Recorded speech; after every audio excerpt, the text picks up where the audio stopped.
Teaching मित्रा के YouTube channel में आप सभी का स्वागत है। मैं उपस्थित हूं आज के एक नए सेशन को लेकर। आज जो हम बातें करने वाले हैं बाल विकास एवं शिक्षा शास्त्र। बाल विकास एवं शिक्षा शास्त्र के आज का शिफ्ट जो कि पिछले बार दिसंबर 2021 में एग्ज़ाम हुआ था, उसका 20 दिसंबर 2021 का जो CDP का पेपर पूछा गया था पेपर 2 में, उसका 30 क्वेश्चन आज के इस सेट में लिया गया है, जिसका हम डिस्कस करने वाले हैं। तो अब आप लोग के पास बहुत ही कम समय बचा है, क्योंकि अब जो है सो सभी पर्व त्यौहार भी खत्म हो चुका है। तो आप कम समय में अपनी तैयारी ज़्यादा से ज़्यादा करें, क्योंकि आपका एग्ज़ाम दिसंबर में निश्चित तौर पे शुरू हो जाएगी और जनवरी तक चलने वाली है। तो आज के इस वीडियो में बाल विकास एवं शिक्षा शास्त्र के 30 क्वेश्चन का हम लोग डिस्कस करते हैं। अभी तक आपने हमारे यूट्यूब चैनल को सब्सक्राइब नहीं किए हैं तो एक बार सब्सक्राइब करके बेल आइकन ज़रूर दबा लें, जिससे आपको हमारी अगली सभी वीडियो की नोटिफिकेशन आसानी से मिलती रहेगी। और अधिक से अधिक शेयर करें, ताकि आपके साथ साथ आपके दोस्तों तक जो भी सीटेट की तैयारी कर रहे हैं उनके लिए हमारा यह वीडियो काफ़ी हेल्पफुल हो। और हमारे यूट्यूब चैनल के प्लेलिस्ट में जाकर वहाँ से CDP मैथ और भी सारी वीडियो का कंप्लीट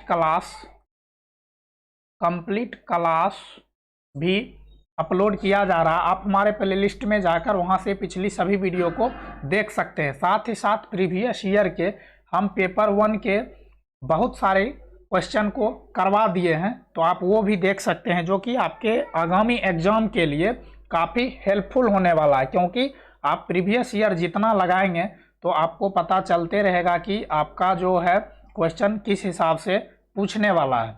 तो चलिए हम डिस्कस करते हैं। आज का पहला क्वेश्चन है, निम्नलिखित में से कौन सा कथन विकास एवं अधिगम के बारे में लीव वाइगोत्स्की के दृष्टिकोण का सही वर्णन करता है? तो विकास और अधिगम, डेवलपमेंट और सीखना के बारे में कौन सा जो है सो कथन जो है वो लीव वाइगोत्स्की के अनुसार सही है? तो यहाँ पे ऑप्शन ए दिया है, दोनों का संबंध अनुकार्मिक है, दोनों का संबंध निश्चल है, सीखना अक्सर विकास के अग्रिम होता है।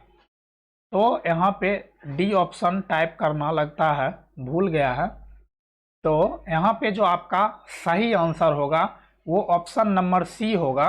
लीव वाइगोत्स्की के अनुसार, वाइगोत्स्की महोदय का कहना है, पहले बच्चा सीखता है, उसके बाद जो है सो विकास होता है। तो सीखना जो है अक्सर विकास के अग्रिम अर्थात विकास के पहले होता है। ज्यों-ज्यों बच्चा सीखते चला जाएगा त्यों-त्यों उसका विकास आगे होते रहेगा। तो वाइगोत्स्की के अनुसार पहले लर्निंग है, उसके बाद डेवलपमेंट है। तो आपका ऑप्शन नंबर सी यहाँ पे सही आंसर है। अब है, विकासात्मक सिद्धांतवादी मानते हैं कि विकास की प्रक्रिया जीवन भर चलती है। इस संदर्भ में किसकी भूमिका बेहद महत्वपूर्ण है? तो विकास जो है, मानव का विकास, वह लाइफ लॉन्ग पूरे जीवन भर चलती है। जन्म गर्भ से कब्र तक जो है सो विकास चलती है।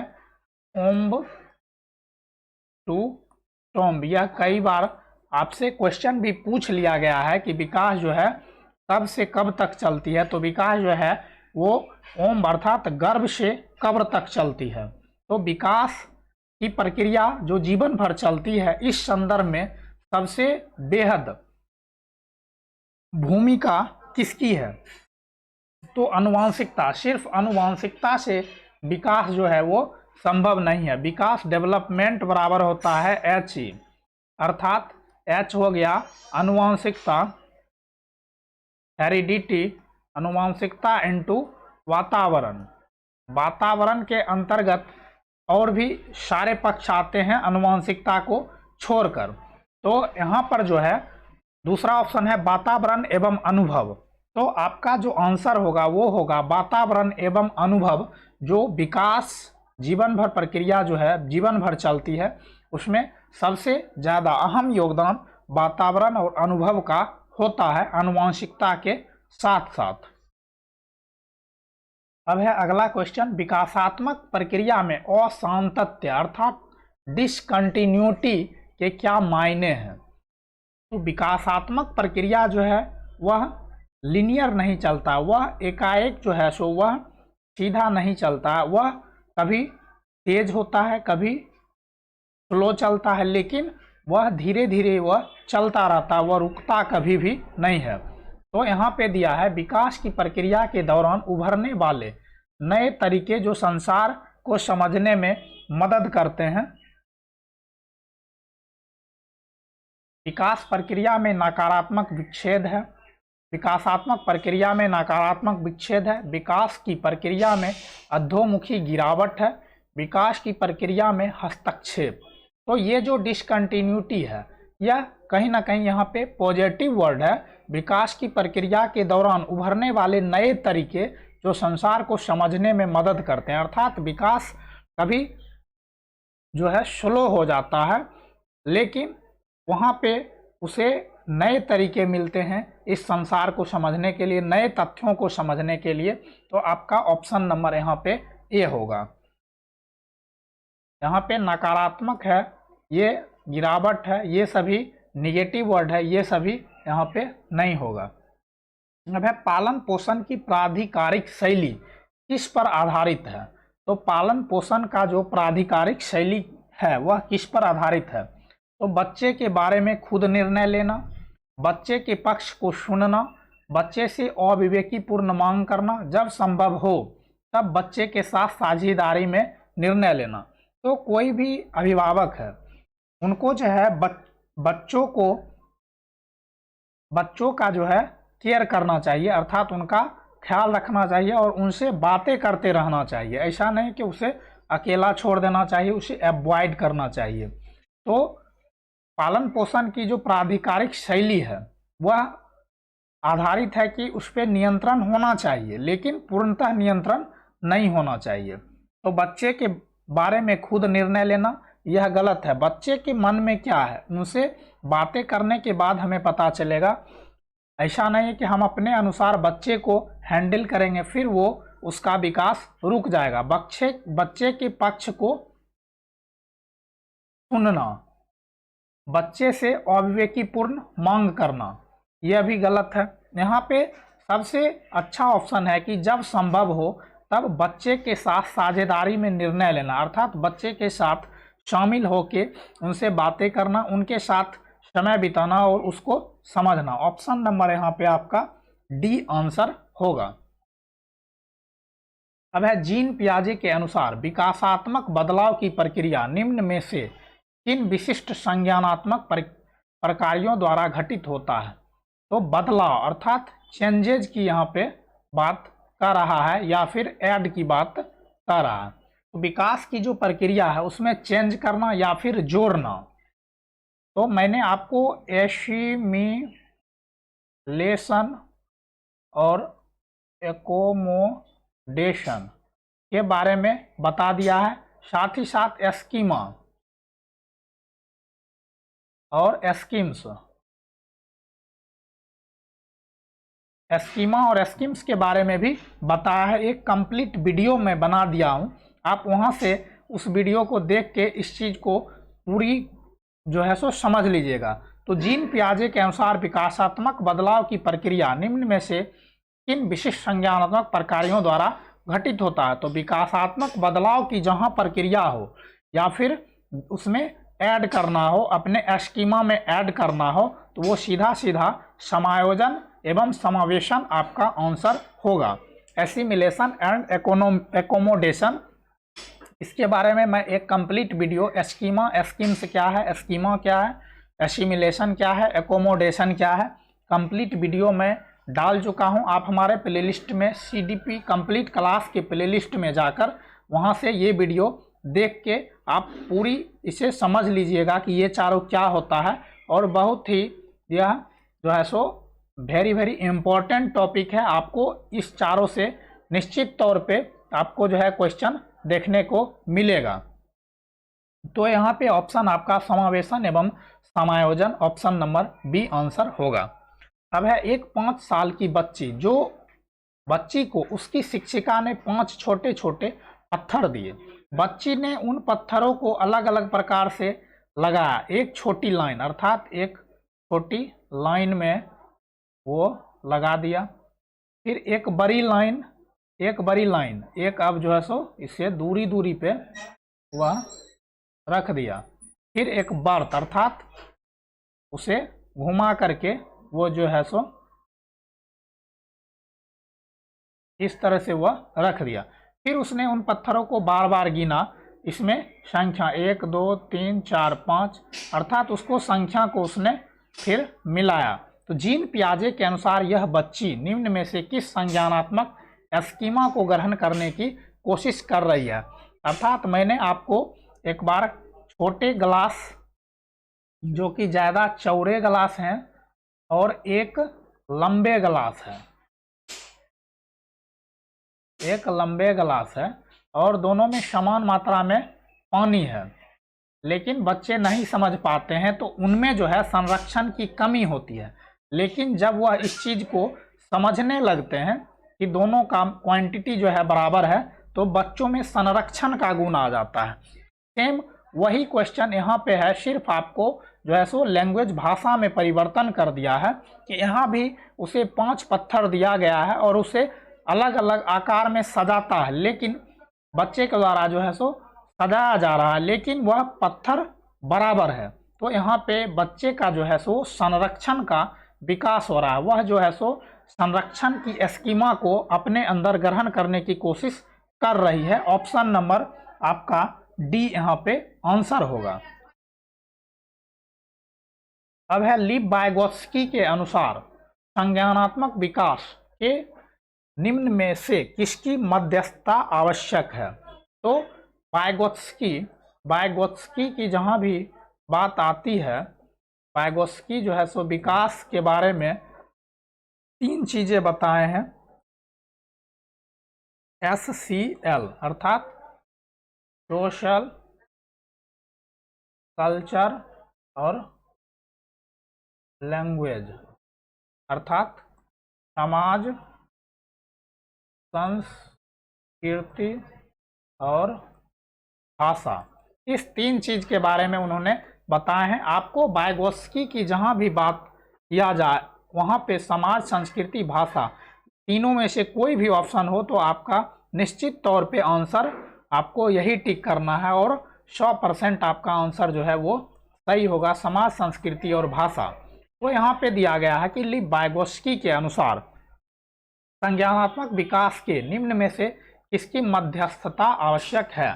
तो सांस्कृतिक औजार अर्थात कल्चरल टूल्स, सांस्कृतिक ढंग या प्रकार, सांस्कृतिक सूचक, सांस्कृतिक व्युत्पन्न। यहाँ पे सारे ऑप्शन संस्कृति के बारे में ही बात कर रही है, लेकिन आपका जो सबसे शानदार और सटीक आंसर होगा वह होगा सांस्कृतिक औजार अर्थात कल्चरल टूल्स की बातें करता है। अर्थात संस्कृति के अंतर्गत विभिन्न टूल्स की सहायता से संज्ञानात्मक विकास करना आपका ऑप्शन नंबर ए यहाँ पे सही आंसर होगा। अब है लीव वाइगोत्स्की के अनुसार समीपस्थ विकास का क्षेत्र अर्थात ZPD zone of proximal development, ZPD को किस प्रकार बढ़ावा दिया जा सकता है। तो ZPD जो कि मैं आपको कई बार बता भी चुका हूं कि कोई भी बच्चा है या फिर कोई भी पर्सन है वो कहीं पे अटक रहा है, उसे थोड़ी सी किसी के द्वारा हेल्प मिल जाती है और वह उस चीज़ को कर लेता है। तो यह जो हेल्प मिलने और उसको करने के बीच का जो क्षेत्र होता है वह होता है जोन ऑफ प्रॉक्सिमल डेवलपमेंट अर्थात संभावित समीपस्थ विकास का क्षेत्र, संभावित विकास का क्षेत्र कहलाता है। तो लीव वाइगोत्स्की के अनुसार किस प्रकार इसे बढ़ावा दिया जा सकता है, इस ऑप्शन में आपको चेक करना है। तो सहयोगात्मक संवाद अर्थात कोलेबोरेटिव जो है सो लर्निंग अर्थात परस्पर संवाद या सहयोगात्मक संवाद, फिर अनुकरण द्वारा सीखना, प्रतिवर्ती सोच और प्रतिपादक अधिगम। तो यहाँ पे सबसे अच्छा आंसर है परस्पर सहयोगात्मक संवाद करना, कोलैबोरेटिव लर्निंग। आपका ऑप्शन नंबर ए यहाँ पे आंसर होगा। अब है लॉरेंस कोहलबर्ग द्वारा सुझाई पश्च परंपरागत नैतिकता के अंतर्गत 5 स्तर 5 की नैतिकता क्या करती है, क्या अंकित करती है। तो तीसरा जो चरण है पश्च परंपरागत, उसके अंतर्गत 5वां स्तर जो है वह आता है सामाजिक अनुबंध, सोशल ओरिएंटेशन आता है। तो इसमें क्या होता है, तो मानवता की भलाई हेतु सामाजिक अनुबंधों को स्वतंत्र रूप से निभाना, सामाजिक अनुबंधों के परे जाकर नैतिकता को स्वतंत्र रूप से अन्वेषित करना, ये नहीं होगा। ऐसे नीति नियमों को प्रतिपादित करना जो आचार संहिता के परे हो। एक अच्छा व्यक्ति के रूप में प्रतीत होने की चाह। तो यहाँ पे जो आपका ऑप्शन होगा वह होगा सी की ऐसा नियम जो कि मानवता की भलाई के लिए नहीं काम कर रहा हो, तो उस नियम में बदलाव करना, अर्थात नियम में जो है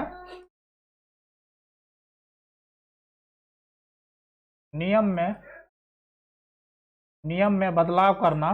यहाँ पे ऐसे नियम को प्रतिपादित करना जो कि समाज की भलाई के लिए नहीं है, तो उसमें सुधार करने की आवश्यकता है, तो उसे सुधार देना। आपका ऑप्शन नंबर सी यहाँ पे आंसर होगा। सामाजिक अनुबंध का जो यह स्तर 5 है, इसमें ऐसे नियम को प्रतिपादित करना है जो आचार संहिता के परे हो, अर्थात जो मानवता के भलाई के लिए नहीं हो, उसे बदलाव किया जाना। अब है एक प्रगतिशील शिक्षिका को अपनी कक्षा में किस प्रकार का रवैया अपनाना चाहिए। एक प्रगतिशील शिक्षिका को अपनी कक्षा में किस प्रकार का रवैया जो है सो वो अपनाना चाहिए। तो सहानुभूति, नियंत्रण एवं प्रवाह। तो एक शिक्षक को जो है वो नियंत्रण का भाव कभी भी नहीं करना चाहिए। शिक्षक को जो है वो डेमोक्रेटिक अर्थात प्रजातांत्रिक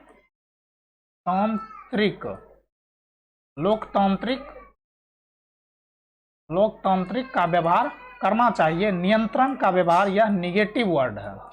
तो आप सिर्फ एक इस निगेटिव वर्ड नियंत्रण को जो है सो देख के आप इस ऑप्शन को छांट देते हैं, फिर यहाँ भी नियंत्रण है, यहाँ भी, यह 3 ऑप्शन आपका गलत हो जाता है। तो प्रगतिशील शिक्षा के लिए सहानुभूति तो होना चाहिए, लेकिन वास्तविक एवं प्रवाह का जो है सो रवैया अपनाना चाहिए। ऑप्शन नंबर सी आपका आंसर होगा। तो मैंने निगेटिव और पॉजिटिव टैग वर्ड करवाया है, जिसको आपको वीडियो देख के वहां से लिख लेना है। आपके एग्जाम की दृष्टिकोण से आपको ऑप्शन यदि समझ में नहीं आ रहा है, तो सिर्फ आप इस निगेटिव वर्ड के जरिए आप सही आंसर तक आसानी से पहुंच सकते हैं। तो आप वहां से प्लेलिस्ट में जाकर टैग वर्ड का जो वीडियो है वो आप देख लीजिएगा।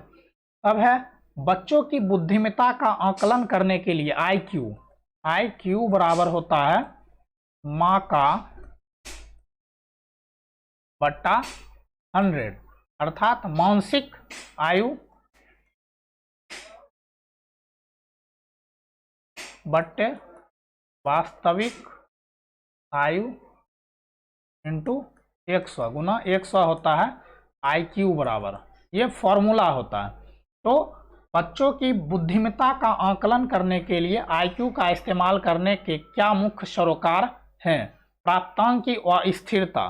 तो प्राप्तांक की अस्थिरता से तात्पर्य है कि यदि किसी बच्चे का प्राप्तांक जो है सो अपने बिहार में या फिर अपने इंडिया में जो आ रहा है वो अदर कंट्री में या फिर अदर स्टेट में वहाँ के स्किल के अनुसार वो प्राप्तांक बदल जाएगा। तो यह सही है। यहाँ पे परीक्षा में सांस्कृतिक अर्थात यहाँ जो एग्जाम में जो है वो विभिन्न संस्कृति का समावेश किया जाता है।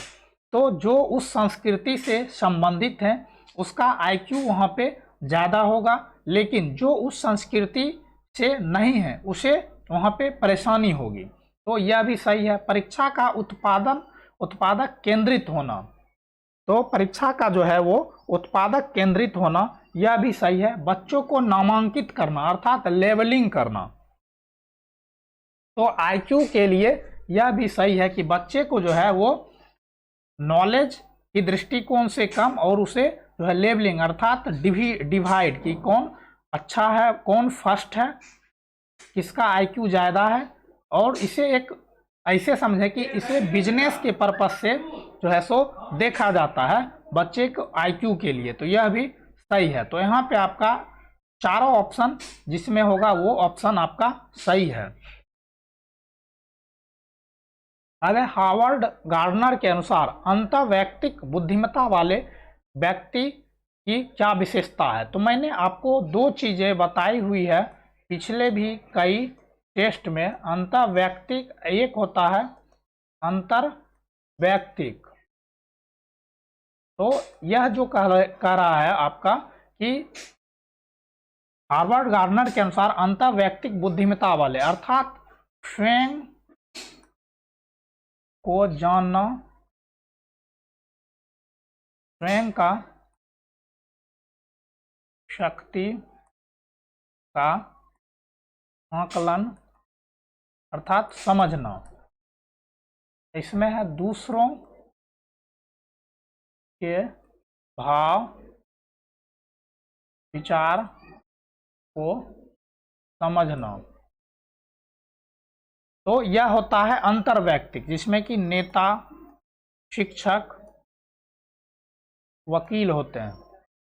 उन लोगों के पास अंतर्वैयक्तिक बुद्धि होती है, दूसरों के भाव विचार को समझना, उसके बारे में जानना, लेकिन जो स्वयं के बारे में जान पाता है वह होता है अंतर्वैयक्तिक। तो यहाँ पे आपको अंतर्वैयक्तिक पूछा है अर्थात स्वयं की जटिल भावनाओं, शक्तियों व कमजोरियों का ज्ञान। ऑप्शन नंबर सी यहाँ पे आपका सही आंसर होगा। तो यह भी काफ़ी इम्पोर्टेंट है, बहुत बार यह क्वेश्चन पूछा जा चुका है। तो आप इसको करने के बाद आपको एग्जाम में कोई भी दिक्कत नहीं आएगी। और अंतर्वैयक्तिक और अंतर्वैयक्तिक यही दो वर्ड है जो कि बार बार पूछा भी जा रहा है। अब है जेंडर के संदर्भ में एक शिक्षिका को कक्षा में बच्चों को किसके लिए प्रेरित करना चाहिए। तो जेंडर के संदर्भ में जो है सो एक शिक्षिका को कक्षा में बच्चों को किसके लिए प्रेरित करना चाहिए। जेंडर बद्धता, यह तो गलत बात है। जेंडर स्थिरता, सामाजिक तौर पर स्वीकृत जेंडर भूमिका को अपनाने के लिए। जेंडर रूढ़िवादिता में लचीलेपन अर्थात जेंडर का जो रूढ़िवादी विचार है उसमें फ्लेक्सिबिलिटी लाने के लिए अर्थात उस विचारों को धीरे धीरे समाप्त करने के लिए बच्चों को प्रेरित करना चाहिए। ऑप्शन नंबर डी यहाँ पे आंसर होगा। अब सीखने में विविधता रखने वाले विद्यार्थियों की कक्षा में एक शिक्षिका को, तो सीखने में जो विविधता है रखने वाले विद्यार्थियों की कक्षा में एक शिक्षिका को पढ़ने के मानकीय स्तर को पहचानना, सीखने में विविध गति रखने वाले विद्यार्थियों की भागीदारी के सृजनात्मक तरीके खोजने चाहिए, विशिष्ट उपलब्धि एवं प्रतिविधिक कक्षाएं बननी चाहिए, कक्षा में योग्यता के आधार पर समूहीकरण करना चाहिए। तो सीखने में विविधता रखने वाले विद्यार्थियों की जो है वो कक्षा में एक शिक्षिका को सीखने में विविध गति रखने वाले विद्यार्थियों की भागीदारी में सृजनात्मक तरीके खोजने चाहिए। आपका ऑप्शन नंबर बी यहाँ पे आंसर सही होगा। अब है निर्माणात्मक आकलन का प्रयोग मुख्यतः शिक्षकों को तार्किक आधार पर परीक्षा पत्र तैयार करने के लिए किया जाता है, शिक्षकों को बेहतर योजना बनाने एवं विद्यार्थियों को सहयोगात्मक और गैर मूल्यांकित प्रतिपुष्टि देने के लिए किया जाता है, विद्यार्थियों में परीक्षा देने के बेहतर कौशल विकसित करने के लिए किया जाता है। तो देखिए, विद्यार्थी को जब भी पढ़ाया जाता है या फिर आकलन किया जाता है तो परीक्षा देने के लिए बेहतर नहीं बनाया जाता है, यह निगेटिव वर्ड है। अलग अलग क्षमताओं वाले विद्यार्थियों की उपयुक्त रूप से पहचान करने के लिए किया जाता है। तो अलग अलग क्षमता का पहचान करना यह भी जो है सो सटीक नहीं होता है। आप अलग अलग अर्थात सेग्रीगेशन नहीं कर सकते हैं, उसमें विभेद नहीं कर सकते हैं, इससे एक दूसरे बच्चे का जो है वो मनोबल डाउन होता है। तो यहाँ पे सबसे सटीक आंसर होगा कि शिक्षकों को बेहतर योजना बनाने एवं विद्यार्थियों को सहयोगात्मक और गैर मूल्यांकित प्रतिपुष्टि देने के लिए किया जाता है, अर्थात ऑप्शन नंबर बी आपका आंसर सही है। अब है बहुसांस्कृतिक शिक्षा का उद्देश्य क्या है। बहुसांस्कृतिक शिक्षा का उद्देश्य आपसे यहाँ पे पूछ रहा है। तो एक कक्षा में अलग अलग सांस्कृतिक के बच्चों की समानांतर शिक्षा, एक कक्षा में अलग अलग संस्कृति के बच्चों की सम्यक शिक्षा, स्कूल में खास अवसरों पर अलग अलग संस्कृति का नाच गाना प्रस्तुत करना, अलग अलग संस्कृति के बच्चों के लिए स्कूल में अलग अलग खंड बनाना। तो अलग अलग खंड बनाना ये भी निगेटिव वर्ड है। अलग अलग जहाँ भी है वो संस्कृति का नाच गाना यह भी अलग है।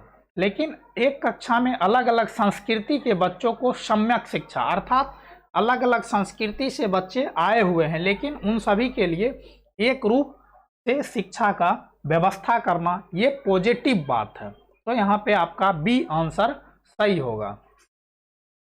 अब है वंचित एवं पिछड़े वर्ग के विद्यार्थियों की शिक्षा में निम्न में से किसका नकारात्मक प्रभाव पड़ता है। तो यह जो ऑप्शन है इसमें किस ऑप्शन का जो है वो नकारात्मक प्रभाव पड़ता है वंचित एवं पिछड़े वर्ग के विद्यार्थियों की शिक्षा में। तो वंचित और पिछड़े वैसे हैं जो कि गरीब तबके के हैं और पिछड़े वर्ग से आते हैं, उनके शिक्षा व्यवस्था में तो पूर्वाग्रहों का, ज्ञान की स्थानीय संरचनाओं की समझ के अभाव का, अवरोही पाठ्यचर्या, स्थानीय संस्कृति एवं भाषा पर आधारित पाठ्यचर्या। तो यहाँ पे एक चीज़ है कि स्थानीय संस्कृति एवं भाषा पर आधारित पाठ्यचर्या ये पॉजिटिव लाइन है।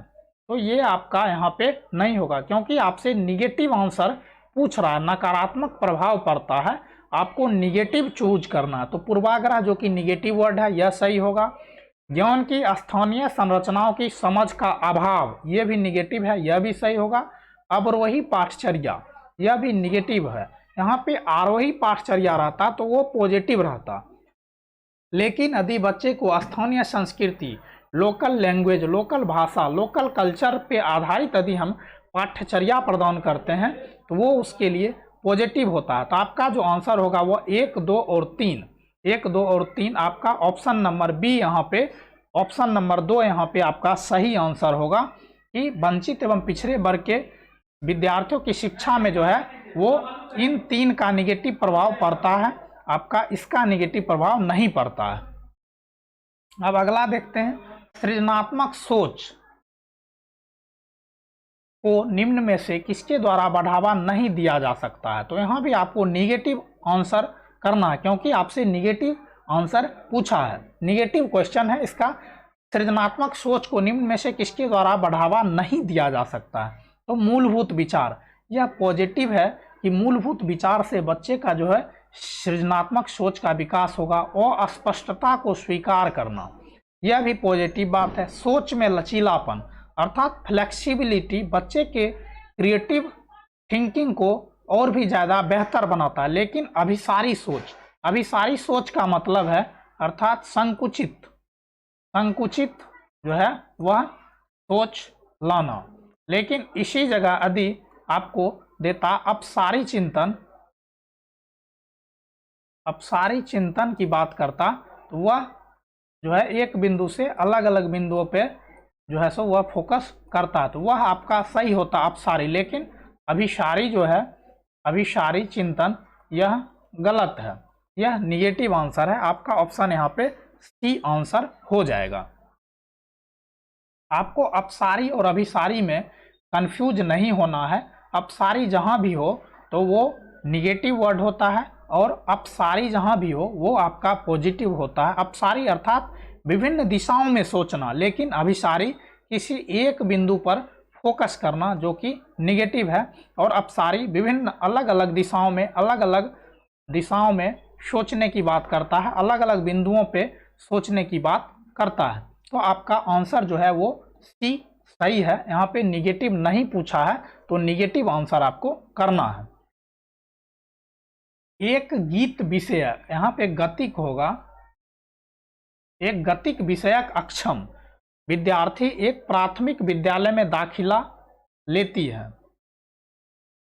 निम्न में से कौन सी पद्धति इस बच्ची के स्कूल में समावेशन को सुसाध्य करने में सहायक नहीं होगी? तो विद्यालय की निचली मंजिल पर कक्षा को क्रियान्वयन करने का प्रावधान करना, समकक्षों में सहानुभूति की भावना का विकास करना, आधारभूत संरचनाओं में उपयुक्त बदलाव करना, अक्षमता के प्रति सहानुभूति जताना।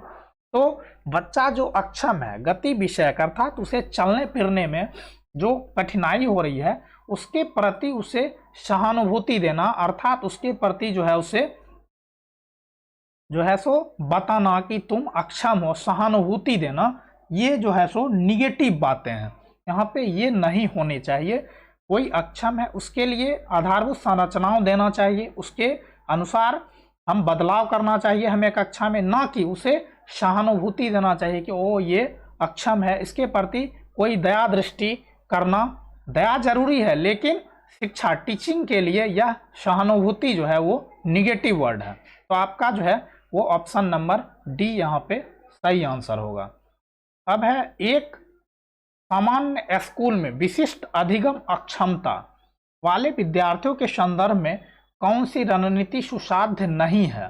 तो यहाँ भी निगेटिव आंसर आपको करना है। जहाँ मुमकिन हो वह अधिगम को विशिष्ट क्षेत्र में छूट, पाठ्यचर्या में विवेकी समायोजन, की गई त्रुटियों पर नियंत्रण, नकारात्मक टिप्पणियां, व्यक्तिगत शिक्षा योजना। तो यह जो आपका यहाँ पे आंसर होगा कि की गई त्रुटियों पर निरंतर नकारात्मक टिप्पणियां, गलतियां होने से ही बच्चे आगे बढ़ते हैं, सीखते हैं। यदि वो गलती नहीं करे तो फिर वो तो ईश्वर हो जाएगा। तो गलती सीखने में निश्चित तौर पे होगा, लेकिन उस पर निगेटिव टिप्पणी करना निरंतर बार बार यह सुसाध्य नहीं है। ऑप्शन नंबर सी यहाँ पे आंसर होगा। अब है स्कूल में सफलता के पैमाने को विशिष्ट एकेडमिक उपलब्धि तक सीमित न रखकर व्यापक होना चाहिए। ऐसा किस प्रकार किया जा सकता है? स्कूल में सफलता जो मिलता है उसके पैमाने को विशिष्ट एकेडमिक उपलब्धि तक सीमित न रखकर व्यापक होना चाहिए। तो ऐसा किस प्रकार किया जा सकता है?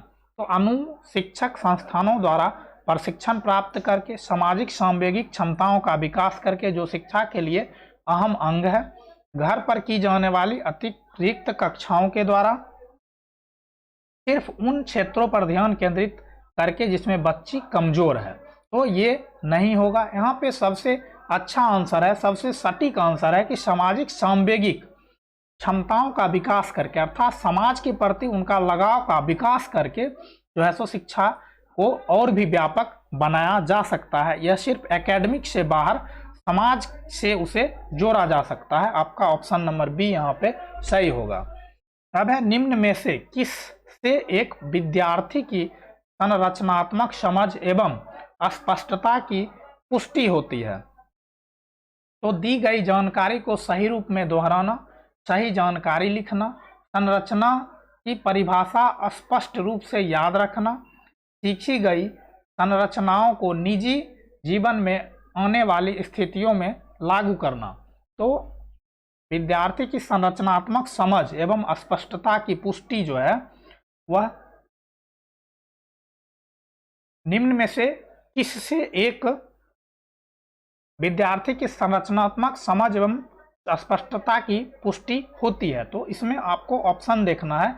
दी गई जानकारी को सही रूप में दोहराना, सही जानकारी लिखना, संरचना की परिभाषा स्पष्ट रूप से याद करना, सीखी गई संरचनाओं को निजी जीवन में आने वाली स्थितियों में लागू करना। अर्थात जीवन में उपयोग करने से जो है वो विद्यार्थी की संरचनात्मक समझ और भी बेहतर होगी। आपका ऑप्शन नंबर डी यहाँ पे सही आंसर है। अब है बच्चे को प्रभावशाली समस्या समाधानकर्ता बनाने के लिए जरूरी है कि उन्हें निम्न में से किस प्रकार के मौके मुहैया करवाए जाएं? केवल पाठ्य पुस्तक में दिए गए प्रारूप के अनुसार प्रयोग करने को कहकर, स्वतंत्र सोच द्वारा संप्रत्यय की खोज करके, जब आवश्यक हो तब अतिरिक्त ट्यूशन लेकर, केवल दृश्य सामग्री एवं चार्ट स्मार्ट बोर्ड द्वारा। तो यहाँ पे जो आपका सही आंसर होगा वह स्वतंत्र रूप से संप्रत्यय की खोज करके। बच्चा को जब आप स्वतंत्र छोड़ देते हैं तो वह जो है गलती करता है, लेकिन उसमें वह देखता है कि गलती कहाँ हुई, उसमें वह सुधार करता है, अर्थात उसे खोजने का अवसर मिलता है और वो ज़्यादा से ज़्यादा उसका विकास होता है। तो यहाँ पे आपका ऑप्शन नंबर बी होगा, करके सीखना, लर्निंग बाय डूइंग की बात करता है, जो कि जॉन डीवी कहते हैं कि करके सीखना लर्निंग बाय डूइंग की बात करता है। तो ये आपका ऑप्शन नंबर बी यहाँ पे सही है। अब है अधिगम की प्रक्रिया के दौरान बच्चे जो त्रुटियां करते हैं, बच्चे जो गलतियां करते हैं, उनसे बच्चों की वर्तमान क्षमता एवं बुद्धिमत्ता का पता लगाया जा सकता है। उन्हें बिना प्रतिपुष्टि के तुरंत सुधार देना चाहिए ताकि वो दोहराई ना जाए। उन्हें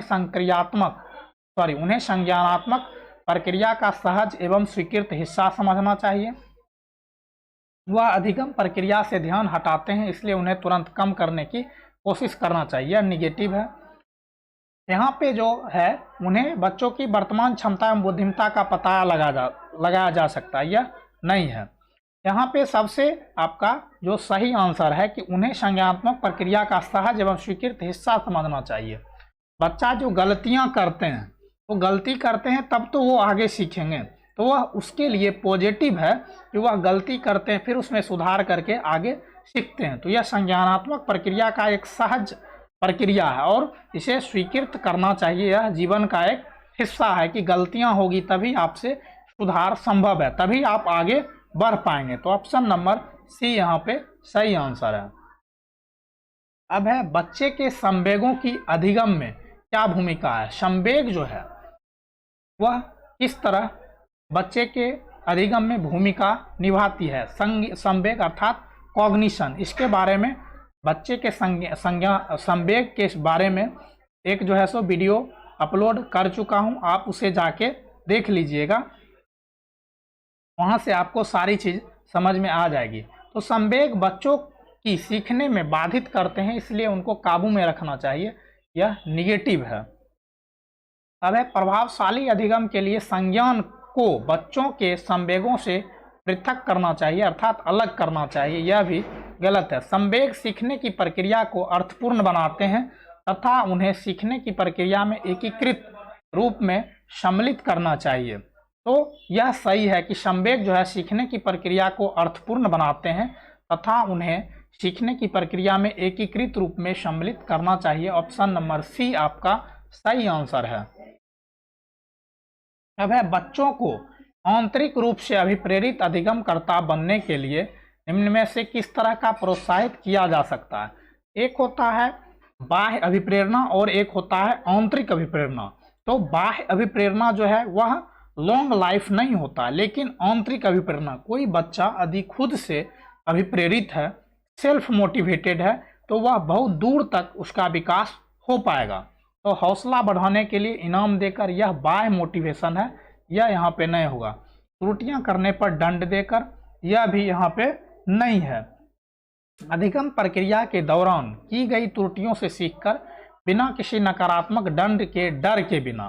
तो ये आपका यहाँ पे सही आंसर है कि बच्चा जो है वो त्रुटियों से सीखकर गलतियां करता है फिर उससे सीखता है, उसे किसी भी नकारात्मक जो है वो दंड का डर नहीं है।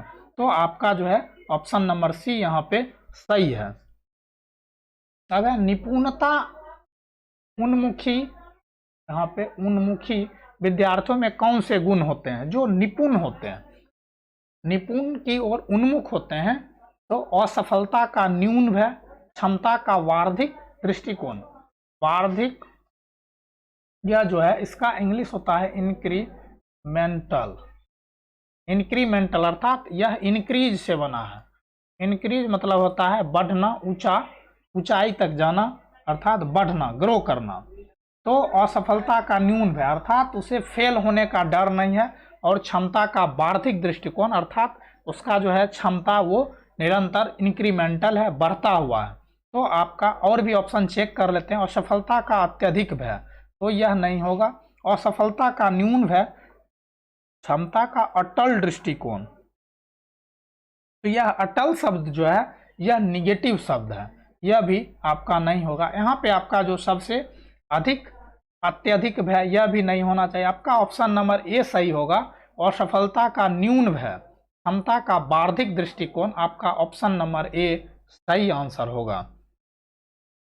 अब है निम्न में से कौन सी प्रक्रिया प्रभावशाली समस्या समाधान में बाधक है? तो सही स्कीमा को क्रियाशील करना, प्रतिक्रिया अन्वयता, सही समस्या को पहचानना, अन्वेषणात्मक रणनीतियों या समस्या समाधान की सामान्य रणनीतियों का प्रयोग करना। तो यह तो सही है, समस्या समाधान के लिए यह सही है। समस्या को पहचानना, यह भी जो है यह पॉजिटिव बात है कि जब आप समस्या को समझ पाएंगे तभी आप उसका जो है सो सॉल्व कर पाएंगे, समस्या को पहचान पाएंगे। लेकिन प्रतिक्रिया अन्वयता, यह जो है सो यह बाधक है। यह आपका ऑप्शन नंबर बी यहाँ पे सही होगा। सही स्कीमा को क्रियाशील करना, यह भी यहाँ पे पॉजिटिव बात है। तो यहाँ पे आपका ऑप्शन नंबर बी सही आंसर होगा। अब है कक्षा में विद्यार्थियों में पारस्परिक प्रतिस्पर्धा, अर्थात आपस में जो है वो प्रतिस्पर्धा के लिए प्रेरित करने के कई परिणाम हो सकते हैं। आपके अनुसार निम्न में से कौन सा प्रभाव बच्चे के विकास में हानिकारक है? अर्थात दो बच्चों के बीच आप कंपटीशन करेंगे, प्रतिस्पर्धा मतलब होता है कंपटीशन, तो आप कंपटीशन करेंगे तो दो बच्चा जो है विजेता होगा, चार बच्चा उसमें ग्रो करेगा, लेकिन बाकी सबके जो है वो मन में वो निगेटिविटी ज़्यादा होगा। तो यहाँ पे इससे कक्षा में विजेता एवं हारे हुए विद्यार्थियों में विभेदीकरण होता है। इससे विद्यार्थियों पर दबाव पड़ता है और चिंता का स्तर बढ़ जाता है और उनके संज्ञानात्मक विकास को बाधित करता है। इससे कक्षा में तारक विद्यार्थियों को चिन्हित करने के लिए बढ़ावा मिलता है, जिनकी उपलब्धियों पर स्कूल गर्व करता है। इससे विद्यार्थियों को प्रतिस्पर्धात्मक बाजार केंद्रित अर्थव्यवस्था में ढालने के लिए तैयार किया जाता है। तो यहाँ पे यह चारों जो है वो परिणाम हो सकते हैं हानिकारक। आपका ऑप्शन नंबर 3 यहाँ पे आंसर होगा। प्रतिस्पर्धा कंपटीशन यदि कराते हैं तो बच्चे का जो है वो विकास नहीं होगा, उसके दुष्परिणाम होंगे, उसके हानिकारक जो है सो वो परिणाम होंगे। तो यहाँ पे आपका चारों जो है वो हानिकारक ही साबित होगा बच्चे के कंपटीशन के लिए। अब है आज के सेशन का लास्ट क्वेश्चन, अर्थपूर्ण सीखने की प्रक्रिया किससे सुसाध्य होती है? तो अर्थपूर्ण अर्थात अर्थपूर्ण जो है सीखने की प्रक्रिया किससे सुसाध्य होती है, किससे संभव होती है? तो विद्यार्थी के निजी दर्शन, शास्त्र एवं दृष्टिकोण से। यहाँ पे आपका पॉजिटिव आंसर करना है क्योंकि आपसे पॉजिटिव आंसर, पॉजिटिव क्वेश्चन आपको दिया है। तो विद्यार्थी द्वारा शिक्षिका से प्राप्त ज्ञान द्वारा, संकलित आकलन के लिए की गई पाठचर्या की मांग से, केवल विशेषज्ञों की राय या दृष्टिकोण के आधार पर।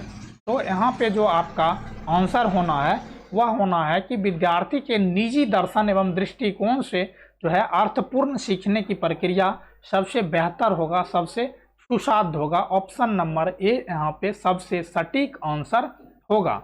अर्थपूर्ण सीखने की दृष्टिकोण से कि विद्यार्थी का जो निजी दर्शन होता है, खुद का उसका जो दृष्टिकोण होता है, उससे वह सबसे ज़्यादा सीख पाता है, ना कि दूसरों के ज्ञान के द्वारा।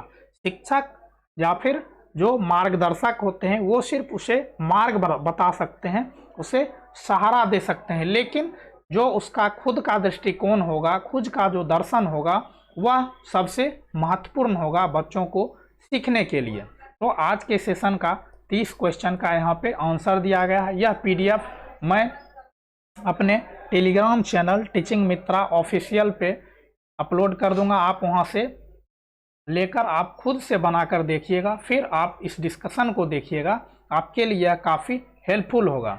अभी तक आपने हमारे YouTube चैनल को सब्सक्राइब नहीं किए हैं तो एक बार सब्सक्राइब करके बेल आइकन ज़रूर दबा लें और नोटिफिकेशन को ऑल कर लें, जिससे आपको हमारी अगली सभी वीडियो की नोटिफिकेशन आसानी से मिलती रहेगी। और अधिक से अधिक शेयर करें ताकि आपके साथ साथ आपके दोस्त जो भी सीटेट की तैयारी कर रहे हैं उनके लिए हमारा यह वीडियो काफ़ी हेल्पफुल साबित हो। और एक लाइक और एक कमेंट आप हमें ज़रूर करें। और अभी तक आपने हमारे यदि टेलीग्राम चैनल में ज्वाइन नहीं किए हैं तो आप हमें टेलीग्राम चैनल टीचिंग मित्रा ऑफिशियल से ज्वाइन कर लें। इस जो जितना भी प्रीवियस ईयर का क्वेश्चन हम करवा रहे हैं उसका PDF हम उसमें अपलोड कर देंगे। और आप हमें इंस्टाग्राम पर फॉलो भी कर सकते हैं। और आपके पास समय जो है वो काफ़ी कम है तो आप तैयारी करते रहिए और हमारे प्लेलिस्ट में जाकर पिछली सभी वीडियो को देख लें। वहाँ पे CDP, EVS, मैथ सभी का जो है वह प्रीवियस ईयर क्वेश्चन साथ ही साथ कंप्लीट क्लास भी अपलोड किया जा रहा है। तो आप वहाँ से हमारी पिछली वीडियो को देख लें जो काफ़ी महत्वपूर्ण साबित होने वाला है। तो मिलते हैं जल्द ही अगले वीडियो में, तब तक के लिए बाय बाय, टेक केयर, जय हिंद। और आप अपना फॉर्म ज़रूर भर लें क्योंकि आपका जो है फॉर्म का समय वो 31 अक्टूबर से स्टार्ट हो गया है।